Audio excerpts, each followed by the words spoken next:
Once upon a time, Filmforum would have shows called First Sight Scene, which were like celebrations of new work from California, newly curated for a show. We haven't done one of those for a few years, but in a lot of ways, this show is that. And we're really delighted that Dinnell was able to bring this program of films by Los Angeles filmmakers that have played in Ann Arbor this year back to Los Angeles for all of our enjoyment. So really delighted to continue this ongoing relationship with the Ann Arbor Film Festival. And they have wonderful curating there each year, and they always have a touring show. And later this year, or in the early next year, we will probably be host to their touring show, so you can see a wide array of other contemporary film and video work from around the world. It's always very marvelous. We have Troy Morgan, Daniel Brantley, Andrew Kim, Charlotte Lippman, Silvia das Fadas, Thom Andersen, and Mark Toscano, all here in person this evening. So just to start, let's give them all a round of a hand.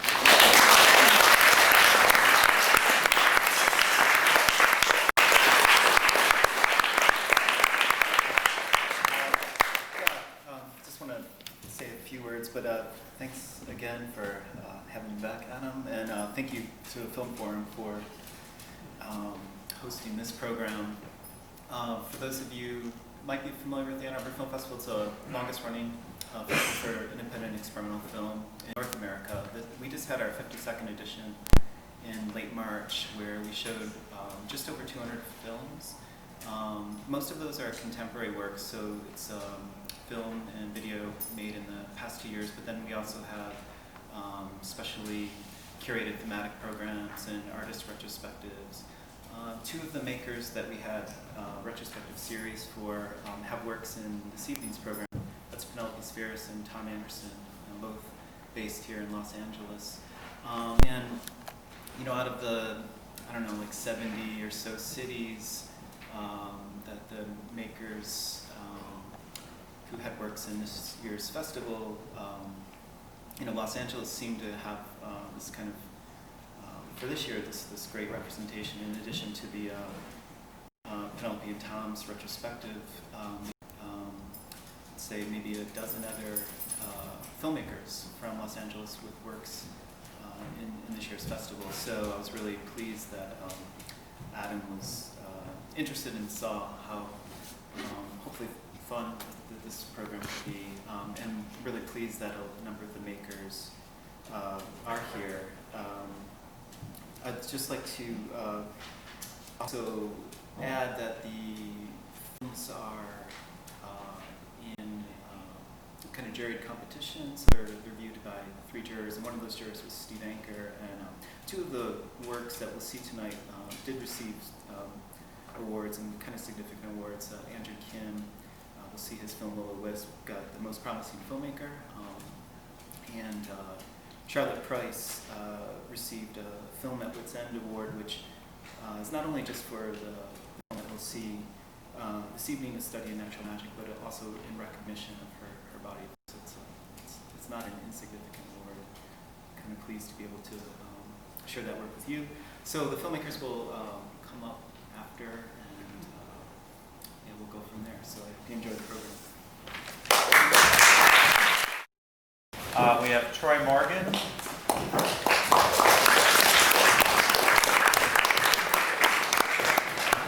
Daniel Brantley.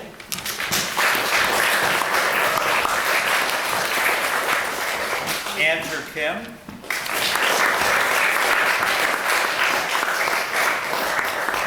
Mike Schultz is not present this evening. Charlotte Pryce.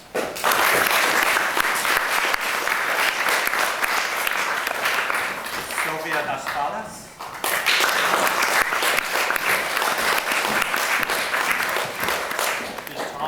Thom Andersen.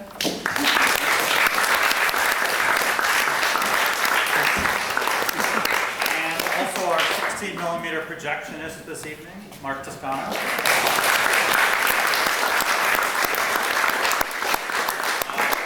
Penelope is not here this evening. I also just wanted to thank on the digital projection, Kay Lane. Thank you. To lead the Q&A once again from Ann Arbor, David Dinnell.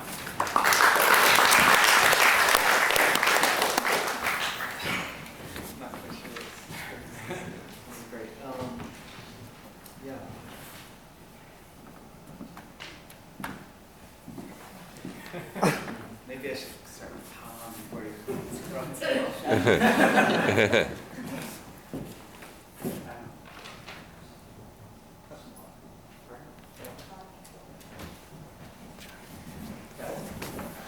I was wondering, it's interesting with Olivia's playset. It's somewhat self-contained film where you have the title card explaining yeah, it's kind of like what we're seeing, what we're hearing. I was wondering about the inclusion of that, and then also if you could just speak about when the film was shot and then when it was actually finished and put out in the world.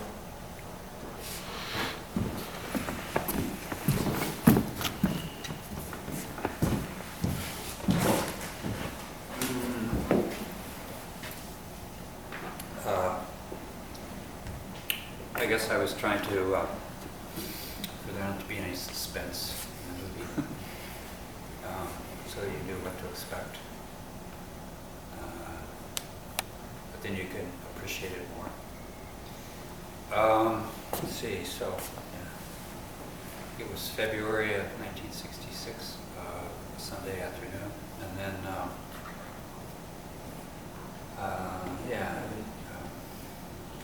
what happened was I thought I would make a sequel to the film, so I didn't actually, a sequel showing Olivia's Place some years later when it had changed. So I didn't make a print, and then I drove by one day in 1973 and it was gone, so I was going to make the second film, so I printed this in 1974 for a screening that Morgan Fisher and I had at the Theater Vanguard here in Los Angeles. And then it was shown at the Los Angeles Film Festival. And that was about it. That was the end of it.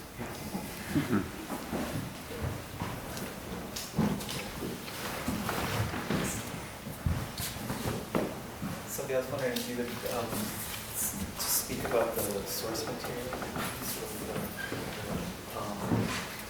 some photographs and the audio too, both the recording of the text and the songs, the choice of the songs. The photographs are a series of 7 photographs that Rosalie took, 8 photographs, in 1939 in Oklahoma, and I was carrying them for a long time in a digital format. I knew only 3 of them, and I started becoming interested in the photographs and trying to know more about the context. And then I realized I found that they were part of this larger group of 8 photographs that were in the Library of Congress, that they were part of the Farmers Workers Administration program, FSA.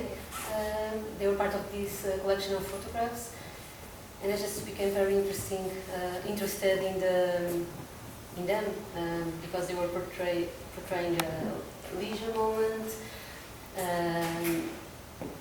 and they were discarded. They were considered a mistake by Rosalie because it was the first time he was experimenting with flash in the interior. And that's why they have this pink color. They also thought it was related to the film stock, and then I found it very interesting that they were a mistake. And then I was just, researching about the 30s. I don't know, and start asking, what if instead of dancing to popular songs, romantic songs, or if they were dancing to political songs instead, songs for political action. So the songs were important. And then the poetry of George Oppen, I think he also had a very interesting history. He started writing poetry in the 30s also, and then for more than 25 years he stopped writing because he didn't think poetry could be politically efficacious, could bring social change. And then when he started writing again, I think it's so, I find it great strength in that. So I was just working with these materials and I kind of, so. I mean, this, I like this, the idea of like, I guess presenting a certain kind of juncture with the placement of these songs, which weren't probably ones that they were dancing to at the time. But this is sort of like speculating, sort of what if, and taking that as a certain point. And you know, I think like Troy, you do that in the piece as well. You know, there's a sort of factual basis, and then at a certain point, it gets into that. I was wondering if you could just speak to your kind of interest in how this was, the ideas were generated. Yeah, I was starting playing around with the idea of this kind of a song or kinetic poetry or something that accidentally builds, that goes unnoticed.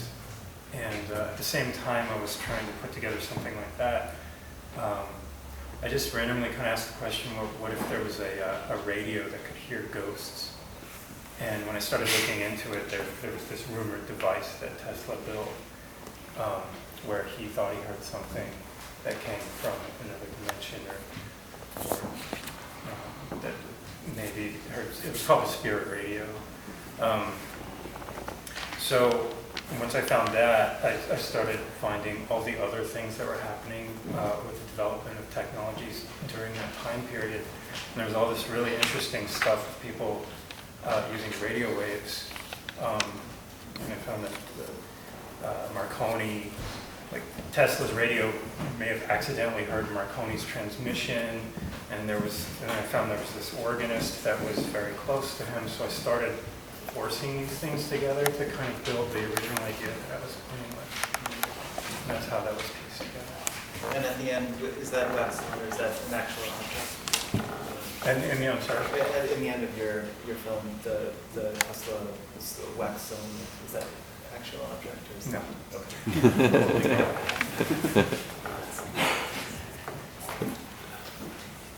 Danielle, I was wondering if you would speak about the musician that you work with and collaborate with for a group.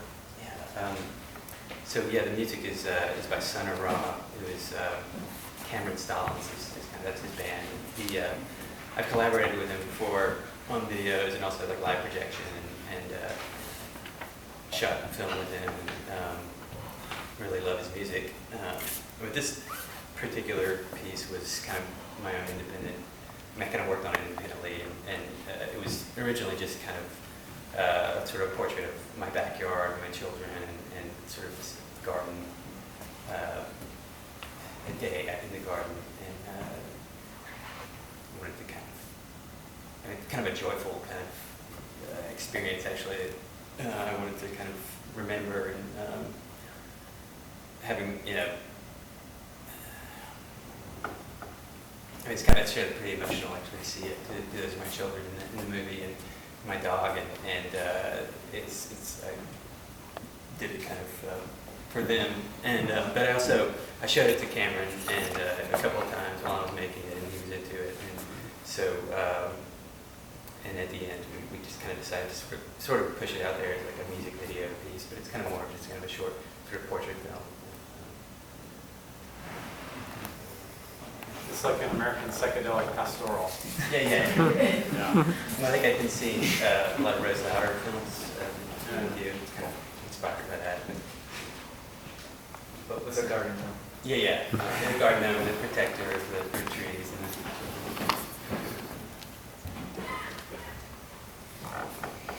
Andrew, I was wondering if you would talk about the kind of how you connected with this community place, the specific place of the Psychoanalysis. Yeah. Well, there's a couple community and places in the movie. One of which is a spiritualist camp in Florida. And the other big location, I guess, is kind of this funky former rail line in the North Michigan. And in both cases, I suppose I contacted people on the internet and went and hung out with them and filmed them doing their thing.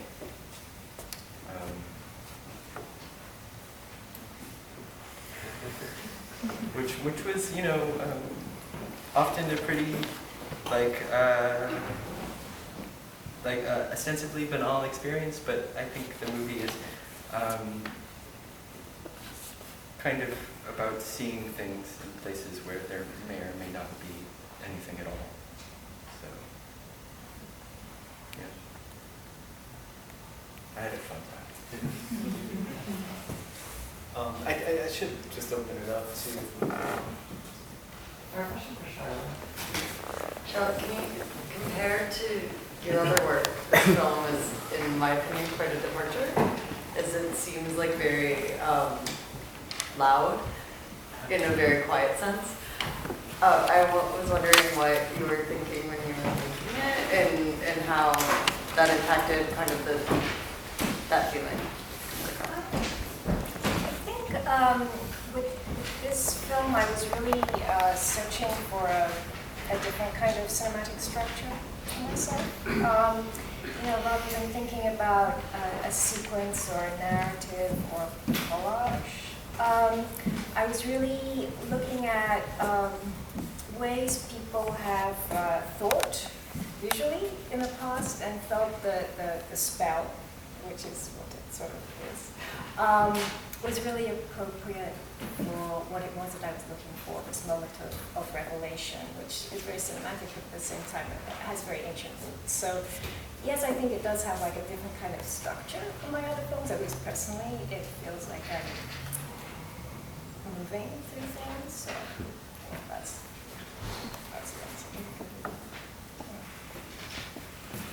Can you describe something of how it's made? I mean, there's extraordinary visual, spatial confusions that are sublime, and I think I see layers, but I'm not sure. And I don't want to get all geeky, but I was very fascinated by how the images are. it's relatively simple. It's all hand processed, which is part chaos and part organized, because it's all been refilmed on an optical printer. But what I was looking for was ways in which the image could manifest itself sort of through the chemistry and through light. And so, you're carried through actually kind of light, and then light revealing a form, and then the form sort of disappearing back into the chemistry, so you're never quite sure whether it is the light or the form that is becoming apparent. And then I was, so that's, it's pretty simple. It's all made in like 1.5 feet square in my dark room. So there's no, there's magic, but it's localized. Very localized. Concentrated magic. But I was looking for trying to find what I loved in experimental film before, which is this moment of kind of revelation, and it'd be nice if it was a little bit bigger so you could fall into the kind of the optics of it, but the whole thing was very simple. No double exposures or anything like that. It was all just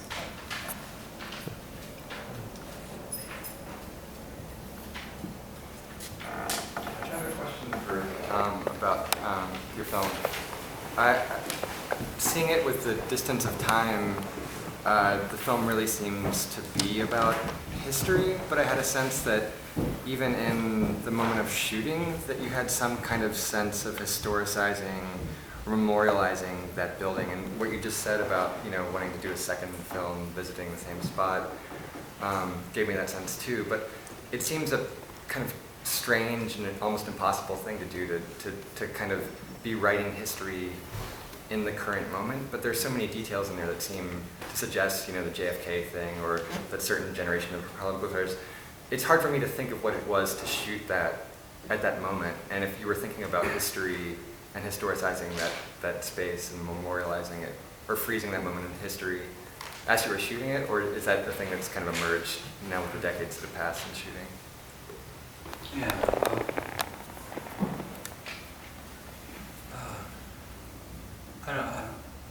I shouldn't try to put too much on the film because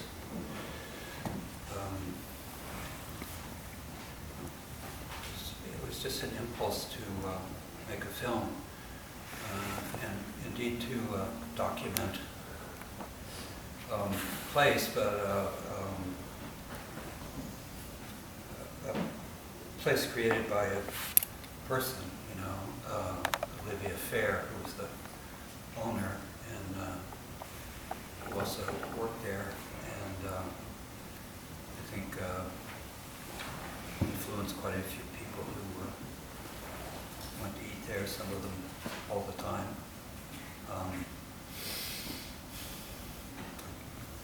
Every day or something. But so, I mean, that's all it was, but I mean, that's how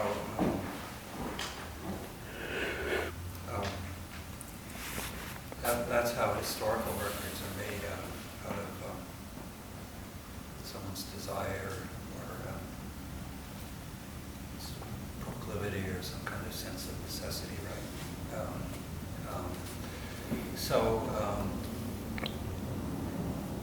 No, it's not. It's I don't know. I guess now it's kind of a history. I don't know if there's exactly another history of this particular place and time and sensibility and particular conjuncture.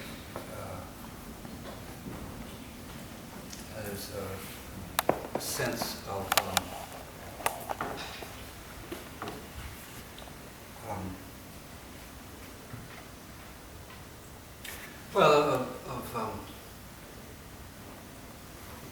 Black striving and hopefulness and belief in the future, which say the belief turned out to be unfounded, and the striving was stifled and the hope was destroyed. So those facts give the film a kind of poignance beyond what it is, I guess. It's very simple. But there's all that is a part of it now.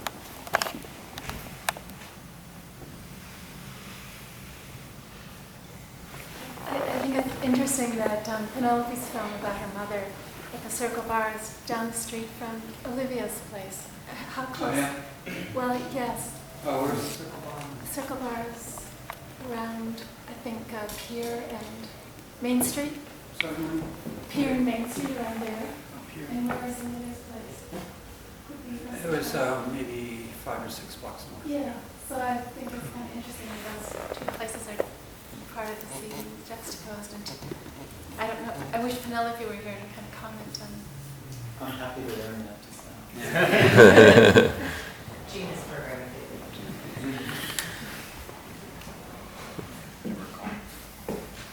I wanted to ask Mark about your film, it's your father, right? You chose that particular location against the voice, so was that an actual in sync moment for both of you? Yeah. My dad was a World War II veteran. He was in China and Guam from a year and a half, 4 years, something like that. When he was starting when he was 17, and so it was a pretty formative experience, I can imagine. And as an Italian-American of his generation, who then became like a self-made, middle-class husband and father, I guess, he loved going to Las Vegas and like that kind of action, as he always puts it. He wasn't any kind of a, gambling addict or anything like that. It's just like the environment of it. And so once I moved to Los Angeles about 11 years ago, it was easier for me to meet up with him and my mom in Las Vegas because it's just a few-hour drive. They would fly down there from Northern California. And as he's gotten older, he actually in just a week he's going to be 87. But as he's gotten older, I've been pretty conscious of, in some ways, wanting to remember and document, and not exhaustively at all, but it's been a very casual process of sort of documenting some of the stories he has and some of the things he says. And the thing that struck me then, I mean, that was just, I was just shooting while we were talking in the car. I was driving in Las Vegas. I was driving, actually. I put the camera up on the dashboard. But the thing that kind of knocked me out of that particular time is a lot of the stories he told about the war were never, they were always pretty lighthearted. Like about how the time they stole an army truck of food because he was a Marine and the Marines got shitty food. The army got good food, and so he and a bunch of his buddies stole a truck once and painted it Marine colors and hid it in the forest and stuff. And like stories like that. But then every so often, as he got older, a kind of a disturbing or more remarkable or weird story would come out, kind of unexpectedly. And that's kind of what this moment was. So in many ways, unexpectedly captured. I wasn't saying, okay, I want to film you now. And I mean, it was a very offhand thing. Which then and as he was telling these stories, these two kind of crazy stories, which I hadn't heard before until that moment. And he had a tendency, not in a senile way, but in a tendency to repeat stories, just like good storytellers kind of do, I think. So that when there were suddenly these couple of stories back to back that I'd never heard, and that really struck me, I was pretty moved by, actually, because he was expressing some of the more complicated emotions of having lived through those experiences in the storytelling than he had in most of the stories I've heard about the war. It really kind of stuck with me. And for a while, it was just a video that I really liked, that I kind of shot accidentally in a sense, and then decided it might be kind of an interesting film, I guess. So, yeah, that's how that happened.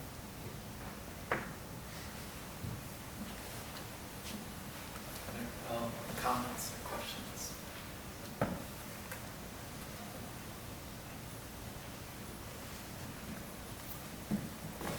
Should we have some drinks out back? Yeah, sounds good. I'd like to thank Thom, Daniel, Troy, Andrew, Charlotte, Silvia, and Mark for sharing their work with us.